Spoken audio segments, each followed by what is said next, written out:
여호와께서 회막에서 모세를 부르시고 그에게 말씀하여 이르시되 이스라엘 자손에게 말하여 이르라. 너희 중에 누구든지 여호와께 예물을 드리려거든 가축 중에서 소나 양으로 예물을 드릴지니라.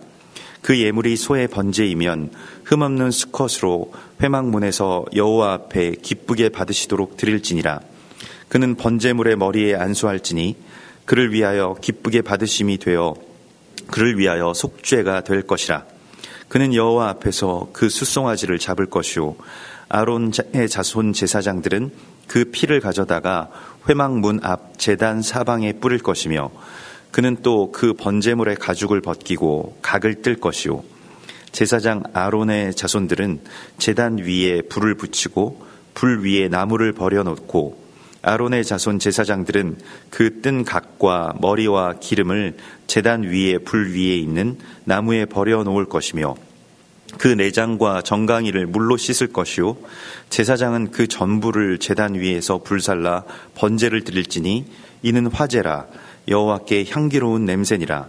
만일 그 예물이 가축대의 양이나 염소의 번제이면 흠없는 수컷으로 드릴지니 그가 제단 북쪽 여호와 앞에서 그것을 잡을 것이요 아론의 자손 제사장들은 그것의 피를 제단 사방에 뿌릴 것이며 그는 그것의 각을 뜨고 그것의 머리와 그것의 기름을 베어낼 것이요 제사장은 그것을 다 제단 위에 불 위에 있는 나무 위에 버려놓을 것이며 그 내장과 그 정강이를 물로 씻을 것이요 제사장은 그 전부를 가져다가 제단 위에서 불살라 번제를 드릴지니 이는 화제라.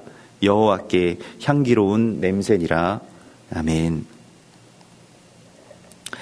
이번 주에 도라포션은 그 레위기서가 이제 시작이 됩니다. 그 레위기서의 제목인 그 바이크라입니다. 우리가 어제도 나누었던 것과 같이 이 레위기라고 하는 이 제목은 그 70인역에서 이제 그 헬라어로 이 히브리어 성경이 번역될 때 붙여진 제목인데요. 그 우리도 이제 레위기라고 하면 그저 예전의 것 아니면 그냥 레위인들에게 주신 어떤 규례, 뭐 제사, 동물 제사의 어떤 규례 별로 필요 없고 그냥 다 지나간 그 예배에 대한 이야기로만 이렇게 여기고 별로 중요하지 않게 이렇게 넘어갔던 그런 책 가운데 하나죠.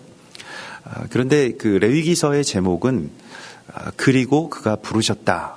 바이크라라고 하는 그러한 제목입니다.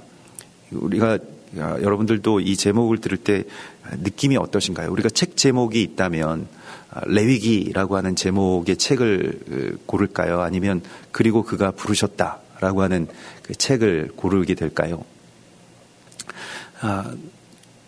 아주 전혀 마치 다른 간판을 단 그 두 건물처럼 전혀 다른 느낌을 우리가 갖게 되죠. 그저 우리가 예전에 생각했던 어떤 레위기라고 하는 것의 개념과 그리고 그가 부르셨다라고 하는 것에 대한 어떤 초대와 또 왜 부르셨을까, 또 어떻게 그의 부르심에 응답하는 것일까라고 하는 것에 대한 이 열린 마음으로 나아가게 되는 것과는 아주 뭐 천지 차이의 그런 일이라고 할 수 있겠습니다. 그래서 그리고 그가 부르셨다라고 하는 것은 또한 우리가 지난주까지 나누었던 출애굽기에서의 그런 연속성을 갖고 있고요. 굉장한 어떤 감격의 말씀이죠. 이스라엘 백성들이 자녀들에게 토라를 가르칠 때 그 제일 먼저 가르치는 것이 레위기입니다. 그리고 가장 중요하게 생각하고 꼭 한 권만을 가르쳐야 되고 한 권만을 외워야 된다면 주로 레위기를 가르치고 레위기를 외우게 합니다. 이 히브리적인 개념으로 중요한 것은 가장 가운데에 두죠. 그래서 가장 가운데를 이렇게 감싸고 있는 구조가 사실은 뭐 구약이든 신약이든 다 그런 구조를 갖고 있습니다. 그래서 성서학자들이 특별히 이제 그 독일의 그 성서학자들이 이 성경의 구조들을 파악하는 것을 뭐 예전부터 굉장히 많이 해왔는데요. 사실은 그 성서학에 입각한 주석서들을 보면 그 A, B, C, B A- 구조라고 하는 그 구조를 성경 거의 대부분의 성경의 그 챕터 가운데서 발견할 수 있습니다. 그게 뭐냐면 C라고 하는 어떤 한 주제에 대한 구조를 같은 이야기로 이렇게 감싸고 있는 것입니다. 그러면 이제 이 히브리 성경의 어떤 기자들이 성서를 기록한 성령의 감동에 의해서 기록한 분들이 가장 중요하게 말하자면 지목하고 있는 곳이 어디인지를 알 수 있다는 것입니다. 그래서 우리가 생각하는 어떤 각자의 중요도가 있지 않겠습니까? 근데 성경에는 밑줄이 쳐 있지도 않고 여기가 핵심입니다 이렇게 나와 있지도 않지만 그 구조를 보고 그 가운데에 있는 그 메시지 안에 있는 그 중요한 이야기를 우리가 받아낼 수 있다는 것이죠. 그래서 히브리적인 문장 구조를 아는 것도 꽤 큰 그 유익이 됩니다. 성서학에서는 일반적으로 널리 쓰이는 그런 방식이기도 한데요.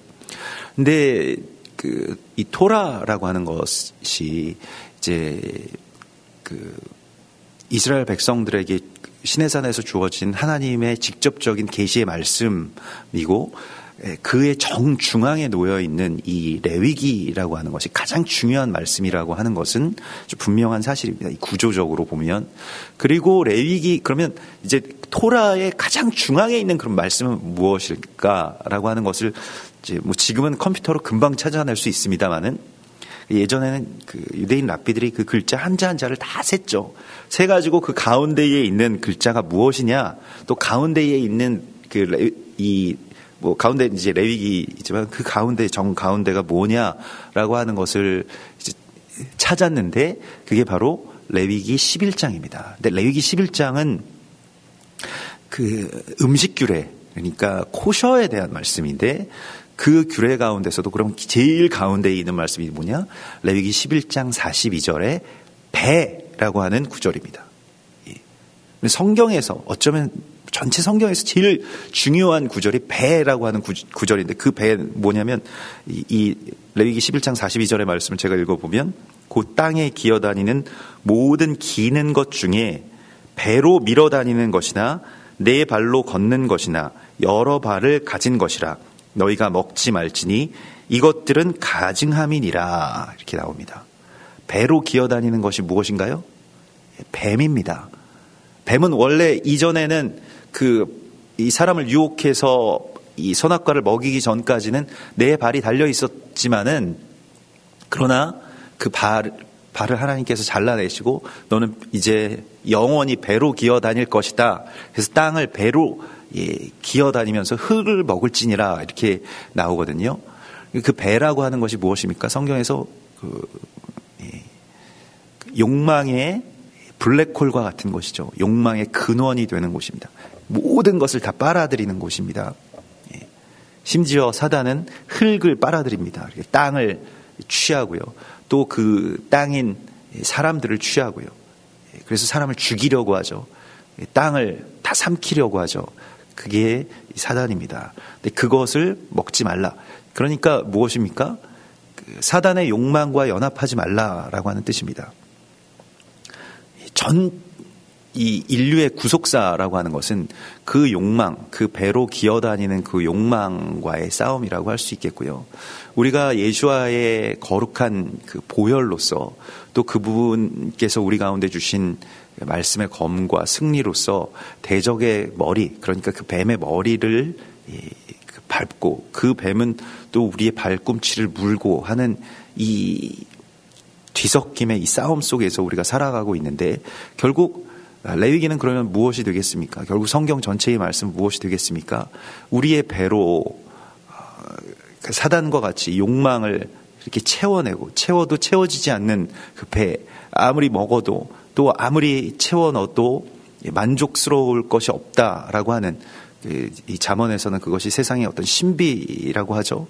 계속해서 다고 하는 그 배로부터 생수의 강이 내 배에서 흘러 넘치리라라고 말씀하시는 그 초막절의 그 완성, 초막절의 그 완성의 지점 가운데서 제사장이 거룩한 물을 이제 실로암에서 떠온 물을 그 성전 제단에 붓는 그 관제를 드릴 때 예수와께서는 그 맞은편에서, 그러니까 초막절의 제일 큰 날 맞은편에서 누구든지 목마른 자는 내게 와서 마시라고 말씀하시면서 나를 믿는 자는 성경의 이름과 같이 그 배에서 생수의 강이 흘러나오리라. 그러니까 결국에는 이 배에 관한 싸움이라는 것입니다. 욕망을 채우면서 그 사단이 요구하는 대로 배라고 하는 그 어떤 욕망의 블랙홀을 따라서 살 것이냐, 아니면 나의 배에서부터 생수를 내보내는 그 방향으로 전환할 것이냐. 이것이 거듭난 자의 삶의 어떤 반전일 것입니다. 전에는 계속해서 빨아들이기만 했던, 흡수하기만 했던 사랑이든 관계든 말씀이든 모든 것이든 나로 계속 들어오기만 했던 그 흐름이 내 안에서부터 흘러 넘치게 되는 그 이야기를 바로 이 레위기의 이 11장 42절의 말씀에서 성경에서 가장 감추어진 그 복음으로 우리 가운데 제시하시고 있는 것입니다. 또 다른 측면에서 그리고 그가 부르셨다라고 하는 그 말씀을 들을 때 이스라엘 백성들에게 있었던 이 감격은 우리가 이렇게 그 느끼는 것과는 좀 많이 달랐을 겁니다. 왜냐하면 우리가 지난주에 또 지지난주에 어떤 그 토라의 말씀 속에서 만났던 그 사건이 이제 금송아지를 예배했던 그것 때문에 이스라엘 백성들이 완전히 하나님의 그 백성 가운데서 끊쳐짐을 당하게 되고 또 하나님이 버리시려고 했던 어떤 그러한 그 우여곡절들이 있었습니다.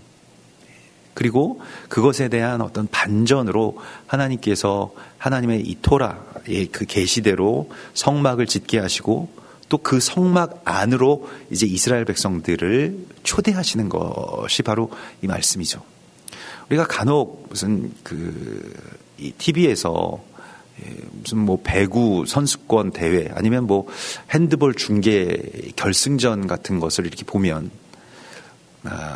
뭐 요즘에는 모르겠습니다만 예전에는 별로 이렇게 막 관중들이 이렇게 많지 않은데 선수들이 마지막에 그 승리한, 이렇게 마지막에 결국 우승컵을 차지한 선수들이 다 뛰어나와서 막 굉장히 막 다 펑펑 울고 감동하고 뭐 감독과 함께 계속 눈물을 흘리는 모습을 봅니다. 왜 저렇게 기쁠까? 왜 저렇게 감동할까? 저분들이 나에게는 그렇게 큰 감동이 없는데 그냥 뭐 경기에서 이겼기 때문에 기쁠 수는 있을 것 같은데 왜 저렇게 울까라고 생각을 하면 그동안의 모든 과정들이, 그러니까 연습하면서 훈련하면서 살면서 그 헤쳐왔던 모든 그 과정들이 다 거기에서 생각나고 또 그것에 대한 어떤 보상으로서의 그 승리를 굉장히 값지게 여기는 그런 감동이 있는 것과 같이, 그리고 그가 부르셨다라고 하는 것은 마치 그 정상, 그러니까 그 시내산의 정상에서 모세가 하나님과 만났던 것과 같은 그러한 만남을 하나님께서 지금 그 금송아지의 신상을 숭배한 것 때문에 완전히 떨어지고 많은 사람들이 죽고 또 그 이전에 광야에서 아말렉과 싸우고 이 바로에게 핍박을 받고 또 거기서 빠져나오고 10가지의 재앙을 헤쳐서 홍해바다를 건너서 그리고 물이 없는 이 광야에서 원망하기도 하고 여러 가지 어떤 그런 사건들 속에서 그 시간과 또 그 어려움들을 헤치고 나와서 그리고 마침내 시상대에 올라가는 그 감격스러운 순간이 바로 바이크라, 그리고 그가 부르셨다라고 하는 그 감격의 말씀으로 이제 성취되는 것이죠.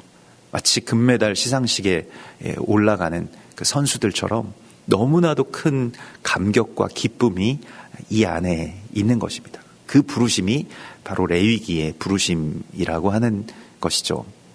우리가 어제 잠깐 나누었던 것과 같이 이 레위기의 이 바이크라라고 하는 말씀은 이 바이카르의 알레프를 더한 것과 같은, 그래서 이 마지막 이 히브리어 알파벳인 이 알레프를 굉장히 작은 글씨로 썼다라고 하는 것이죠. 히브리어는 뭐 큰 글씨, 작은 글씨에 구분이 없는데 이 바이크라라고 하는 말씀, 이 제목만 그렇게 히브리 성경을 보면 알레프를 이렇게 작게 이렇게 써 놓았다는 것입니다. 그래서 그 써놓은 글씨를 보면 이 작은 글씨라고 하는 것의 의미가 이 바이카르와 그 알레프의 어떤 그 조합이다라고 하는 것을 알게 하기 위한 어떤 의도성을 가지고 있다라고 하는 것을 우리가 어제 나누었죠. 그래서 이 두 가지가 굉장히 상반된 그런 뜻인데요. 이 어원인 이 바이카르, 그러니까 이 카르에서 나온 이 말은 그 우연히 무엇을 만나다, 무엇인가 의도치 않게 맞닥뜨리다. 그러니까 뭔가 내가 그 의도하지 않았는데 마치 뭐 사건 사고가 나는 것처럼 예상치 못한 일과 만나다라고 하는 그런 뜻입니다.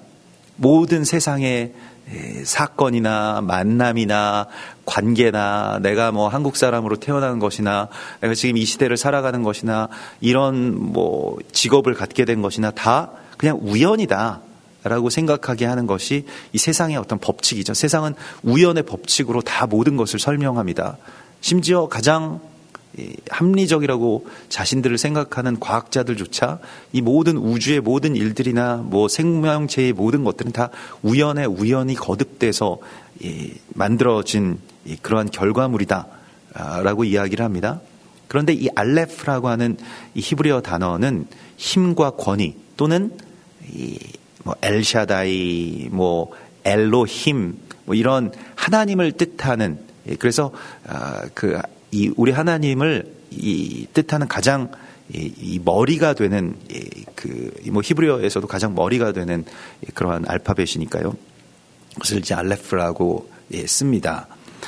그래서 여기에서 이 그 바이카르라고 하는 것에 알레프를 더하면 그가 부르셨다라고 하는 이 부르심이라고 하는 것은 우연히 이루어지는 것이 아니고요. 어떤 뭐 예기치 않게 이렇게 이루어지는 것이 아니라 굉장한 의도성을 가지고 하나님께서 우리를 부르시는 것이죠. 오래전부터 계획하신 일들이 성취되는 그 자리 가운데 있는 것이죠. 그래서 이 알레프를 뒤에 이 작게 씀으로써 그 우연히 있었던 그러한 이 세상의 사건들 속에서 이제 하나님께서는 하나님의 부르심의 그 필연 가운데로 우리를 이끄시는 그 섭리와 계획 속으로 우리를 인도하시는 주님의 길이 이제 시작됨을 말씀하고 있습니다. 또한 이 알레프라고 하는 것을 그 보면 이것은 이제 황소를 뜻하는, 그러니까 그 사실은 히브리어도 이 한자와 같이 상형 문자이기 때문에 뭐 어떤 그 모양에서부터 이 알파벳이 오게 되는 것인데요.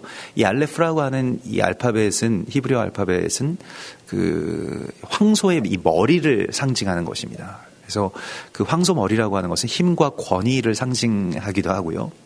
또 다른 측면에서는 이스라엘 백성들이 그 섬겼던 금송아지, 그 골든 카프를 상징하죠. 그래서 그것을 그 약화시키는, 그러니까 그것과 반대되는 개념의 예배로 하나님이 부르시는 것입니다. 우리가 이전까지는 금송아지를 섬기는 백성이었다면 우리의 그저 배를 채우기 위한, 우리의 배를 예배하는, 그래서 배만 위하는 멸망의 짐승처럼 살았던 우리들을 이제 하나님을 예배할 수 있는 자유자로 반전시키시는 하나님의 부르심이 바이크라에 있는 것입니다. 그래서 이 작은 알레프라고 하는 것은 그 겸손한 그리스도 예수와의 성품을 또한 뜻하는 것이죠.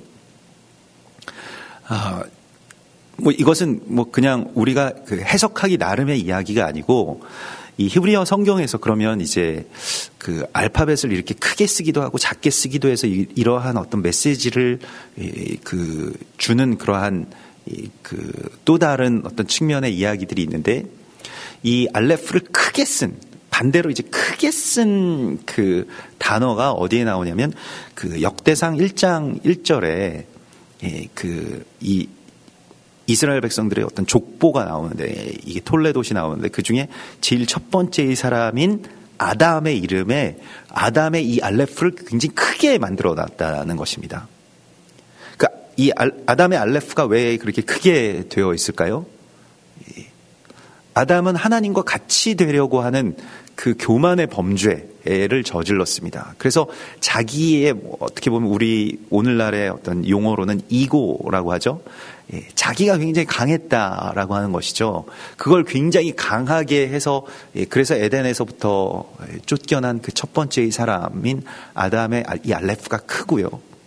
바이크라의 이 알레프가 작은 것은 이것은 결국 하나님께 가까이 가는 것 그리고 하나님의 부르심을 받는 것은 오직 우리 예수와의 성품인데 자기 자신을 비워서 종의 형체를 가지신 가장 작아지시고 낮아지신 세상의 가장 작은 자가 되어버린 우리 주님의 성품을 받으라고 하는 말씀이기도 합니다.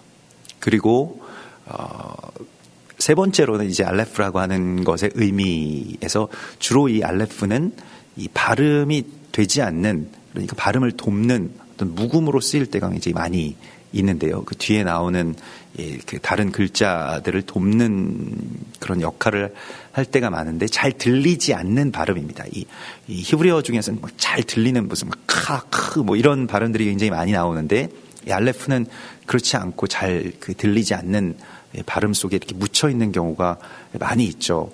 그래서 하나님의 부르심이라고 하는 것은 이 바이크라라고 하는 하나님의 이 부르심은 굉장히 막 크게 뭐 다른 어떤 소리를 압도하면서 오는 것이 아니라 엘리야가 호렙산에서 하나님의 음성을 들을 때 어땠습니까? 큰 지진 가운데 굉장한 불 가운데 폭풍 가운데 계시지 않고 아주 미세한 소리를 마침내 듣게 되는데 그 미세한 소리가 바로 하나님의 음성이었다는 것이죠.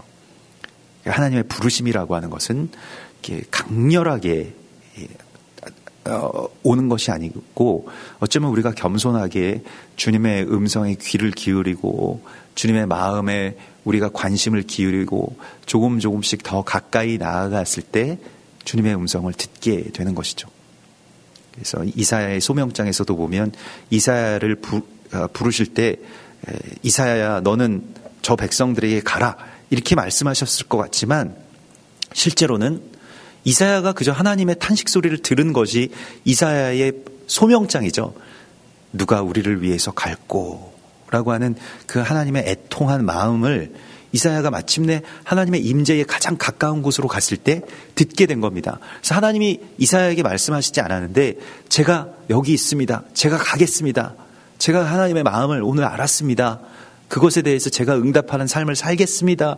라고 할 때 이사야에게 하나님의 말씀이 열린 겁니다. 그러니까 이 바이크라라고 하는 것도 우리가 하나님의 음성에 또 하나님께 가까이 가서 하나님의 뜻이 무엇인지를 전에는 그냥 멀리 있으면서 내 배를 위하고 하나님 계속 불러내고 하나님께 계속 우리 기도하고 예배한다라고 했던 그 자리에서 나와서 주님께로 가까이 갔을 때 들려오는 주님의 탄식 소리를 듣게 되는 것, 그것이 바로 부르심이라고 하는 것에 대한 응답이 되겠습니다. 그래서 하나님께서 우리를 지금 이곳 가운데 부르시고 하나님의 시간 속으로 마침내 우리가 하나님께 가까이 나아갈 수 있는 길을 열어주신 것이 이 바이크라의 말씀이고요. 오늘 이 부르셔서 하시는 말씀이 무엇입니까?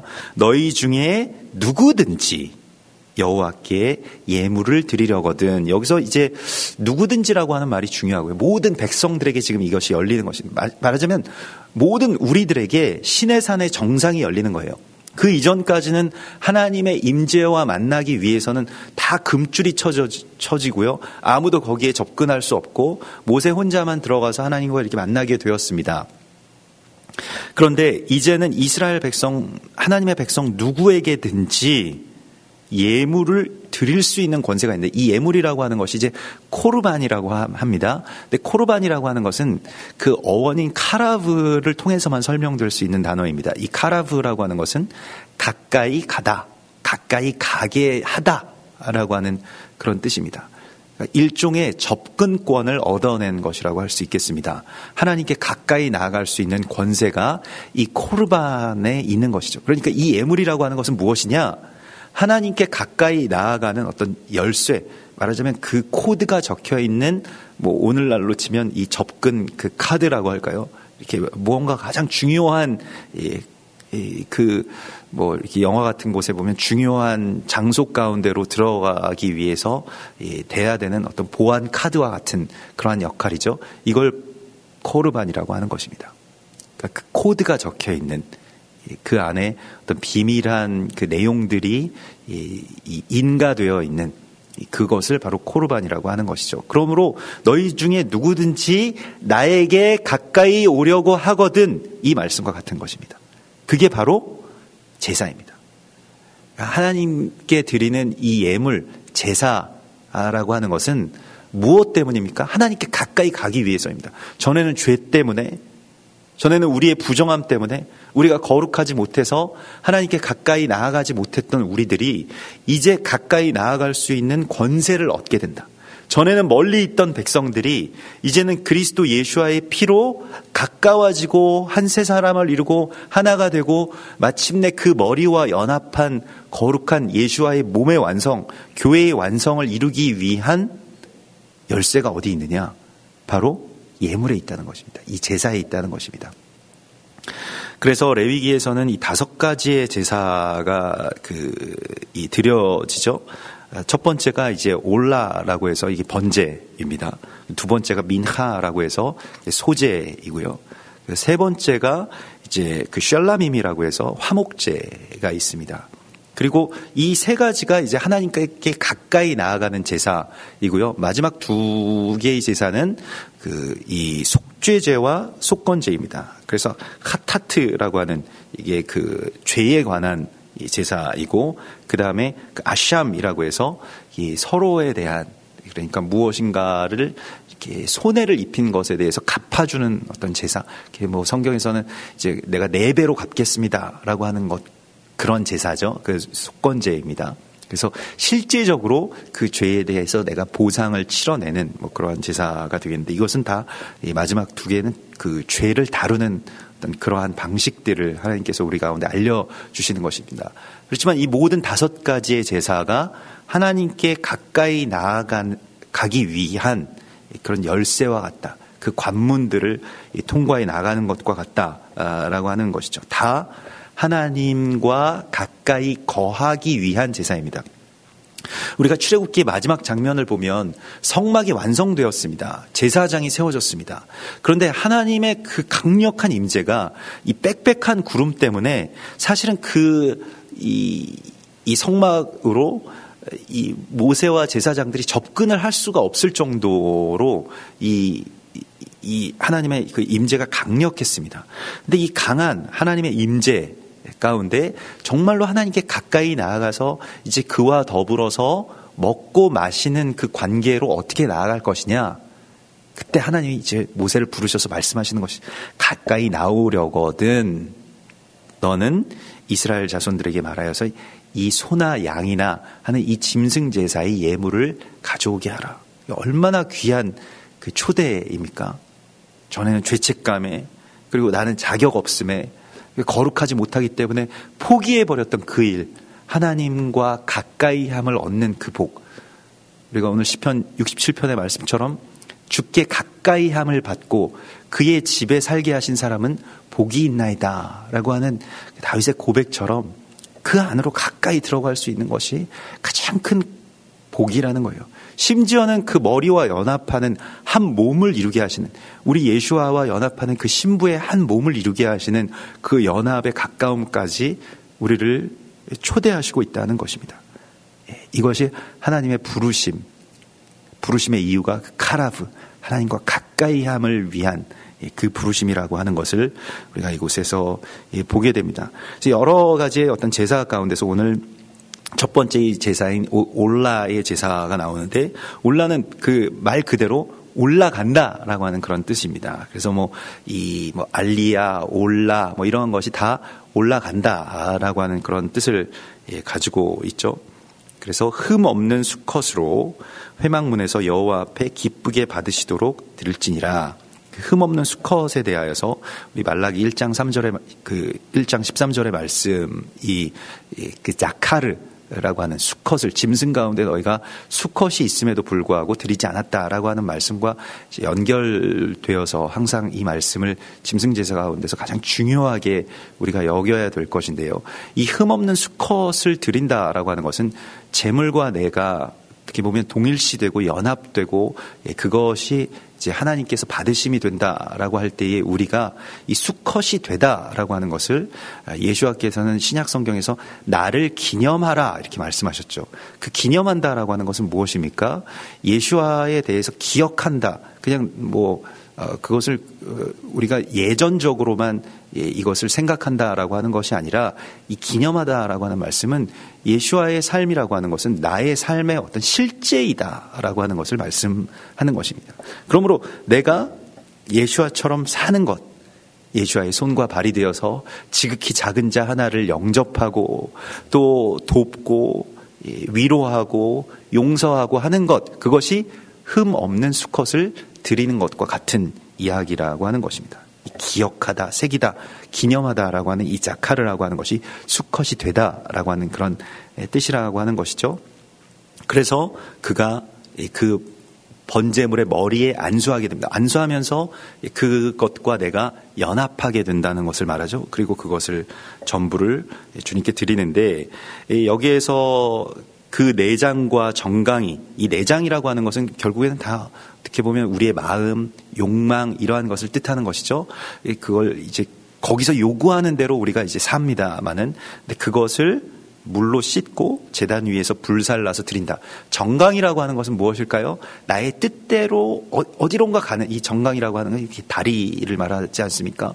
예. 이제 전에는 내가 스스로 띠를 띠고 네 뜻대로 다녔지만은 이후에는 네 팔을 벌리리라고 하시는 말씀이요.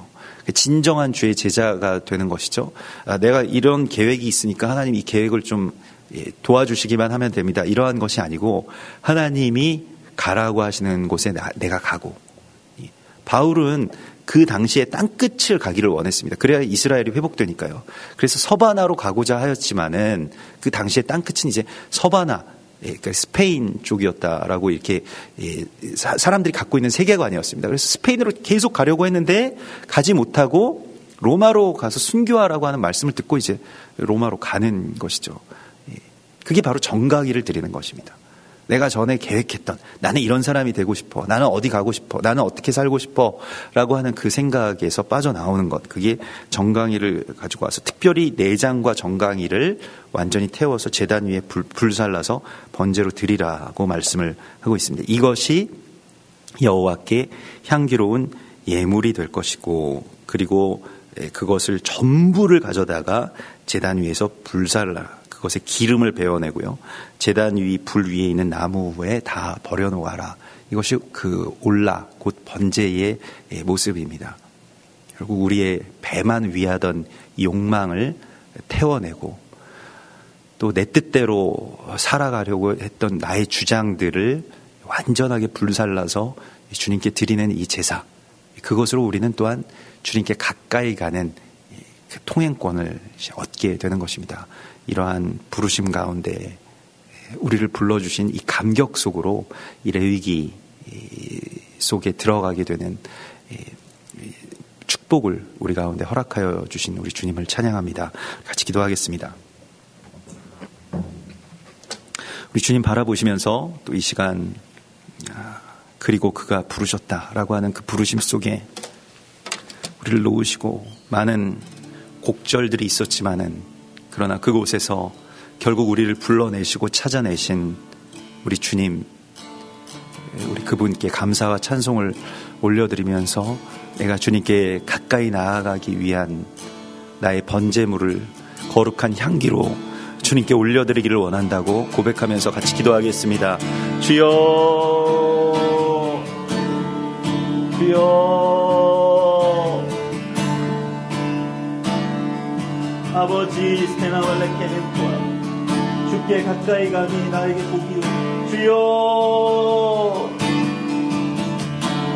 올레코아 바스타나말레케멘토아 바바바바바바, 아바, 주께 가까이 가는 복을 우리 가운데 허락하옵소서. 주여,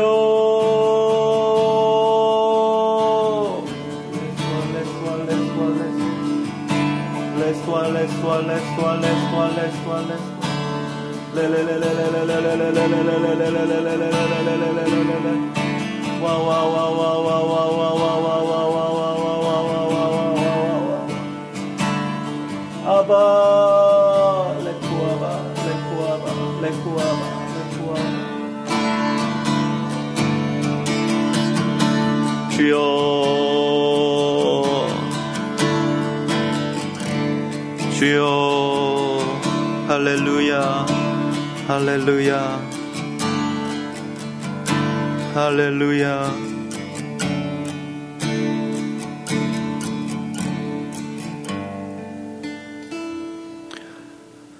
주님, 참으로 마침내 우리를 찾아내셔서 우리를 부르시는 주의 음성을 듣게 하시고 주께 가까이 하는 복을 얻게 하신 그리스도 예수와의 은혜를 찬송합니다.